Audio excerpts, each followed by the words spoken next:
¿Qué tal, amigos de Diario? Presten atención a este vídeo porque van a salir con las cosas mucho más claras sobre lo que ha ocurrido en el caos ferroviario. Vamos a intentar analizar las tres razones que da el ministro Óscar Puente y las tres razones que le desmienten en la teoría del gran sabotaje sobre el sistema ferroviario, sobre los AVE entre Madrid y Sevilla.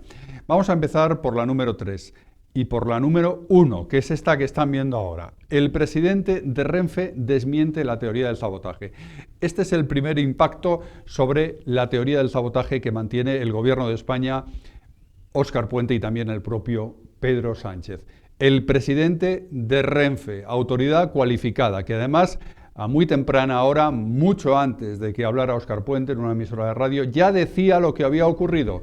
Con total claridad, con claridad meridiana, sin ningún tipo de duda, sin ponerlo bajo la estela de una investigación. Lo tenía muy claro, no había nada que investigar. Les leo lo que comunicaba el presidente de Renfe, Álvaro Fernández de Heredia, en su cuenta de X a las 5:45. Muchos me preguntáis que por qué se sabía que los trenes no iban a llegar. No se anuló su salida. ¿Por qué no se anuló si se sabía que había problemas? Conviene aclarar que ha habido dos incidentes y a continuación relata el presidente de Renfe cuáles son esos dos incidentes. El primero, robo de cable en 4 puntos. Esto permitía la circulación con limitación de velocidad.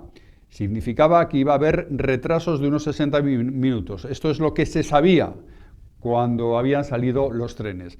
Hacía falta, por tanto, según el presidente de Renfe, limitar la velocidad, pero no paralizar los recorridos. Pero a esto se sumó una segunda incidencia. De manera sobrevenida, dice el presidente de Renfe, y muy posterior sobre lo anterior, y cuando los trenes ya circulaban, un tren de Irio, el operador privado Irio, ha tenido un enganchón arrastrando la catenaria, la línea de electricidad del tren. Solventar esto es lo que ha tenido parada la circulación durante un tiempo cuando ya circulaban todos los trenes. A estas horas, decía ayer el presidente de Renfe, y eran las 5:45 de la noche, quedan 3 trenes de los 30 afectados por llegar.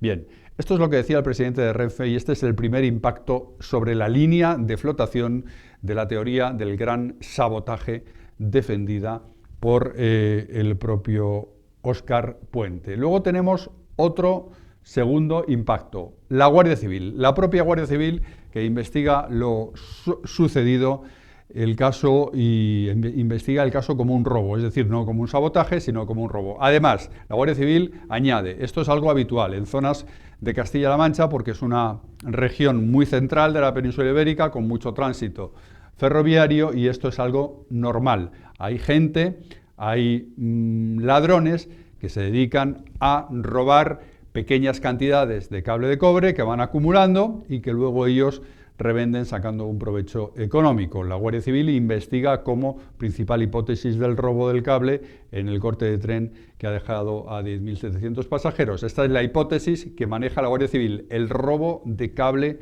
de cobre. Hemos hablado además con un portavoz de la propia Guardia Civil, con una asociación muy cualificada dentro del cuerpo, con la Asociación Unificada de la Guardia Civil, y Daniel Timón nos ratificaba lo que les estoy contando. Es muy habitual el robo de cable de cobre en regiones como Castilla-La Mancha. Ellos están reclamando al Ministerio del Interior más medios para hacer frente a esta lacra, porque no dan abasto, y además sí, se suelen producir robos de pequeñas cantidades de cobre en contra de lo que dice el ministro. Se suelen producir robos de pequeñas cantidades de cobre. Es algo habitual. Esto es lo que nos decía Daniel Timón, de la Asociación Unificada de la Guardia Civil.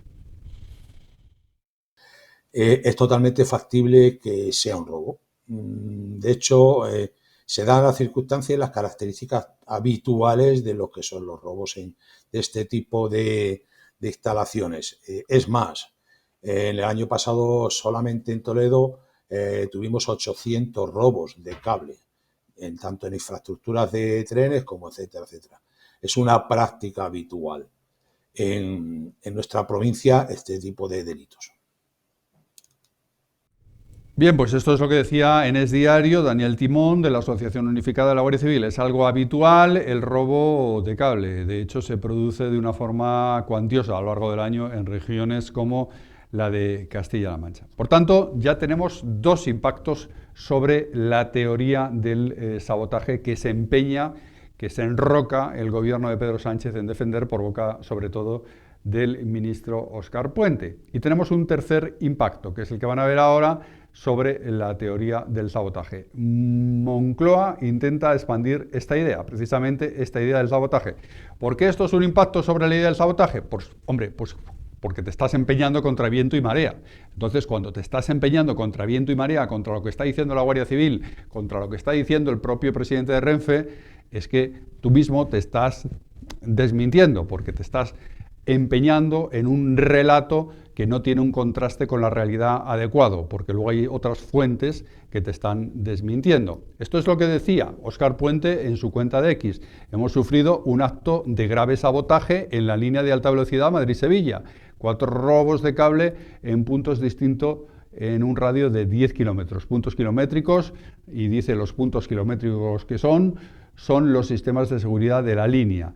La afectación a los trenes que aún quedan por circular va a ser muy seria y apenas tendremos 2 horas desde que acabemos hoy para repararlo. La Guardia Civil investiga ya los hechos. Si alguien puede ofrecer información, se agradece toda la colaboración posible. Estos hechos son muy graves. Bien, pero aquí el ministro Óscar Puente está hablando de robo de cable. Luego ya empezó a hablar de lo del sabotaje, de lo del gran sabotaje sobre la red ferroviaria y sobre los AVEs entre Madrid y Sevilla. Pero en un primer momento él hablaba de robo de cable. Luego ya esto que van a escuchar ahora en una emisora de radio es cuando ya empieza a propagar la teoría del sabotaje y eso de que robo en esas cantidades que no, como que no lo veía. Escuchen. Ministro, usted ha hablado de un grave sabotaje, pero estamos hablando de robo de cable en 4 puntos diferentes de la provincia de Toledo. Uno tiene la sensación de cuando se habla de robos una cosa y en el sabotaje intencionalidad. ¿Por qué habla usted de sabotaje? Bueno, es a lo que apuntan las primeras diligencias, ¿no?, practicadas. Son 4 robos de cable de escasísimo valor en 4 puntos distintos. Es una acción bastante coordinada. Quien lo hacía sabía perfectamente dónde iba, porque es una zona donde no hay cámaras, una zona, de nada, una zona en la que no hay prácticamente nada. Y bueno, pues el rédito económico que se obtiene de una operación de estas características es absolutamente despreciable, ¿no?, frente al enorme daño que se causa. En todo caso, bueno, yo no hablaría de robo, hablaría más bien de estragos, ¿no?, por darle una calificación jurídica a los hechos que tenga un poco más que ver con lo que suponen. No se trata de robar unos metros de cable, 150 en este caso. Además, un cable que no es como la catenaria, que es un cable mucho más pesado y que tiene más valor. Este es un cable más fino, de menos sección.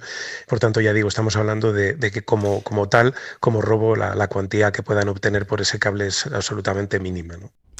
Bueno, pues ahí lo tienen, 3 impactos sobre la teoría del sabotaje. Comenzando, se lo voy a recordar ahora, el primer impacto sobre la teoría del sabotaje, el propio presidente de Renfe, que desmintió totalmente esta teoría del sabotaje antes de que el ministro hablara de ella.